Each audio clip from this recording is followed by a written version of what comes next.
再帮我们带这个。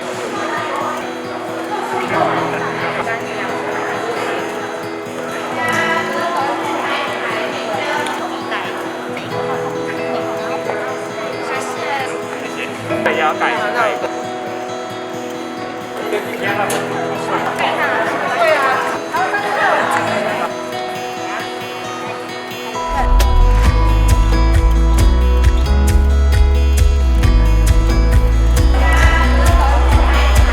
Hello， 欢迎。嗨。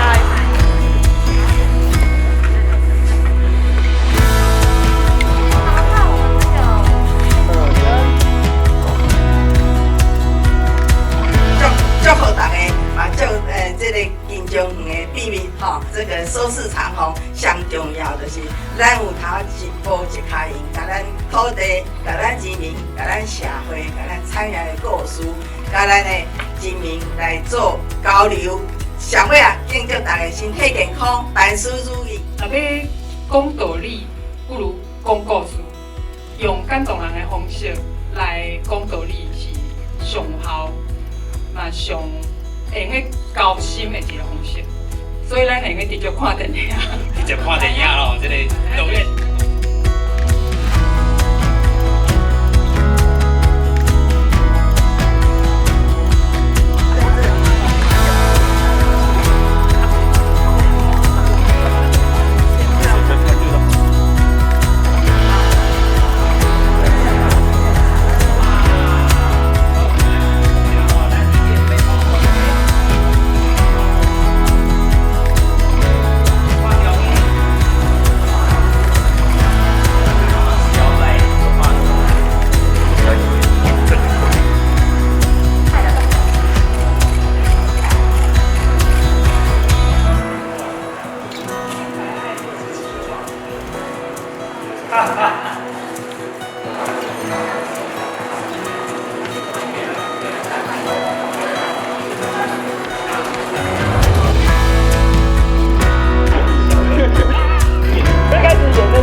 我是陈瑜，刚刚看完这个《金鸠横 A B B》，小小流了几滴泪这样，但倩文在我旁边大哭。他的片长其实篇幅等于只有电视电影的规格，可是你完全可以感觉到导演他在经营氛围、场面调度是非常厉害的。在看这样子的同一个事件，然后用2个视角，对我来说是很聪明的一个方式。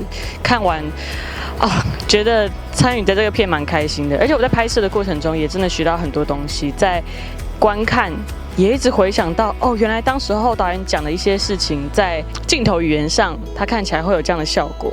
像美玲导演之前的作品一样，讲同性的爱情，可是他用了不一样的质感，尤其像是我的这个角色对大家来说就是 T 嘛，然后倩文角色就是婆嘛，可是我觉得导演完全有符合当时候的。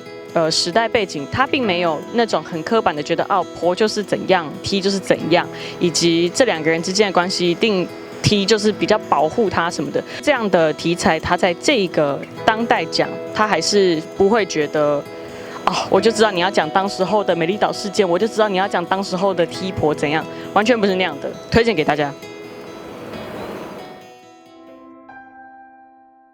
敢讲，咱2个人的感情拢是假的。